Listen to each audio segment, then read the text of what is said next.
ஆண் வாரிசு இல்லையெனில் யார் திவசம் செய்யலாம்? உங்க குடும்பத்தில் வருடா வருடம் இதை தவறாமல் செய்வீர்களா? கமெண்ட்ல சொல்லுங்க. திவசம் செய்வது புனித கடமை. ஆனால் ஆண் வாரிசு இல்லையென்றால் யார் செய்வது? முதலில் தம்பி அல்லது அண்ணனின் ஆண் பிள்ளைகள் அவர்கள் செய்யலாம். மகளின் பிள்ளைகள் செய்யலாமா? சிலர் பாராயணமாகச் செய்வதுண்டு. ஆனால் சாஸ்திரம் மிகவும் கடுமையானது. மருமகன் சில குடும்பங்களில் செய்கிறார்கள், மகள் கொல்லி வைக்கலாம். மருமகன் திவசம் செய்யலாம். சில இடங்களில் மகள்களே எல்லாம் செய்யறாங்க. ஆனால் இது மரபு பாரம்பரியத்தின் மீது சார்ந்தது. அந்தண ஆசாரங்கள் பின்பற்றி பணிக்கப்பட்ட பிராமணரால் கூட தர்மம் செய்து வைக்கலாம். குலகுரு இருப்பின் அவரின் ஆலோசனை முக்கியம். எது எப்படியோங்க மனதார செய்தால் முன்னோர்கள் திருப்தி அடைவார்கள்.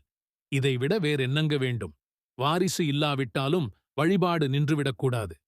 திவசம் என்பது கடமை. பிளத்தன் கருணை. ஆத்மாவிற்கு மதிப்பளிக்கணும். அகம் பிரம்மாஸ்மி.